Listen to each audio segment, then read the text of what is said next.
ready to go, Anna, when you are. Okay, yeah, ready now. Yeah, ready now. Yeah. Let's go. Okay, so if you can just start by introducing yourself, what your name, what you do, and how did you decide to be a doctor? Okay. So my name's Sarah O'Neill and I'm a consultant anaesthetist at Salford Royal most of the time. So I've been a doctor for nearly 20 years now, which makes me feel quite old. I'm not one of these people who's always wanted to be a doctor. I kind of liked science at school and sort of fell into medicine really.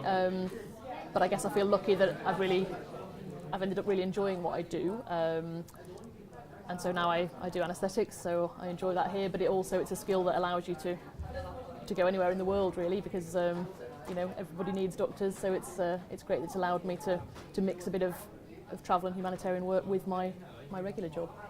I read that you went to Afghanistan, Nigeria and Libya as well.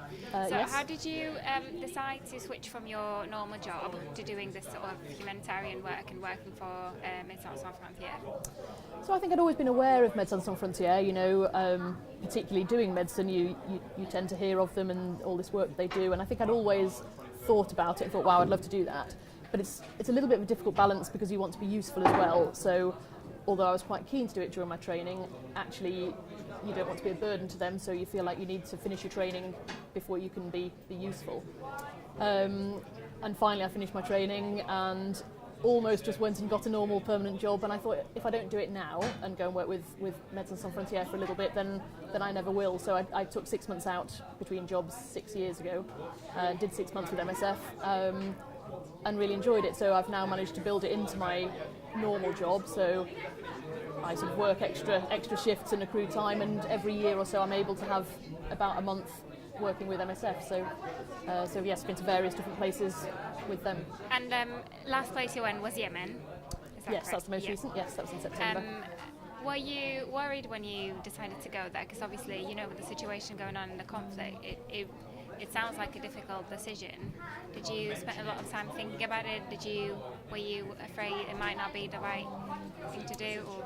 Yeah, it was actually quite an easy decision for me this time. So I've been to Yemen twice previously with MSF in 2011 and 2013, and it's a beautiful, fascinating country. And I think if I hadn't been before, then yes, it might have been a difficult decision. But I think having been there and also having worked in other conflict situations with MSF in Libya and in Afghanistan, and seeing how seriously they take security issues,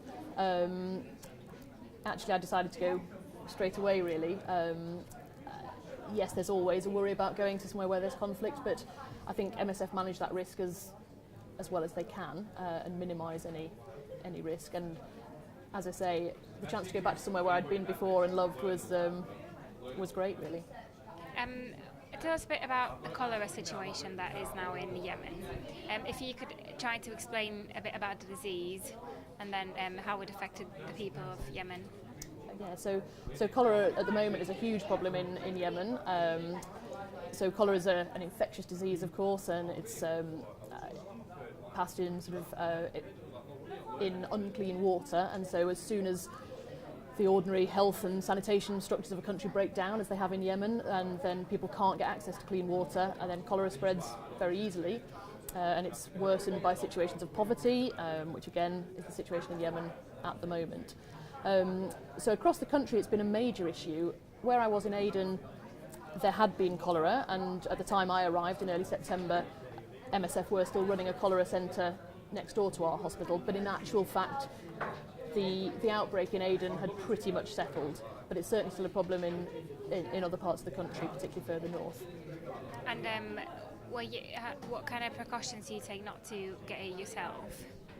So really it's just being really strict about hand hygiene and hand washing. So at the entrance to the hospital, everybody who went in, be they patients, staff, visitors, everybody had to stop and wash their hands in chlorinated water, and also to walk over, I suppose, a chlorine-impregnated mat to keep shoes clean.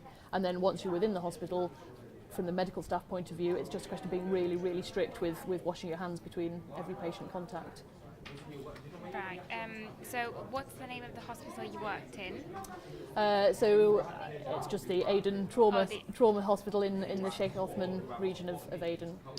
What did you think of the atmosphere there? Because I read that a lot of civilians actually came in to do volunteer work and try and help the situation. What did you think of that? The spirit of the community, if I can call it so. Yes, I mean, I suppose, like in most situations where populations put under stress, actually, in many ways, the best of people comes out and communities do pull together. And certainly the hospital where I was in Aden, the worst of the fighting had passed now, but if you talk to the staff about the situation, particularly in the height of the fighting in 2015, you know, all the hospital staff just stayed in the hospital. It was unsafe for them to get home, so they just stayed literally 24 hours and worked round the clock, and everybody really pulled together to try and get the best outcome for the patients. What would you say was the most challenging part of your work there? So it's challenging in different ways, I think. So medically, it's challenging in that the things you see are different. You know, we were seeing gunshot injuries and blast injuries every day there, you know, and that remains rare in the UK. You know, you see patients who stepped on landmines and, you know, and had their legs blown off. I never see that in the UK. So there's the challenge of the medical situation. There's also the challenge of being in a conflict environment and therefore not being free to move around. So we had to stay in the hospital compound pretty much all the time. We lived on the floor above the hospital, and you can't go out freely, so you feel quite trapped and enclosed. But you know, that sort of pales into insignificance when you think about the challenges that the population are facing.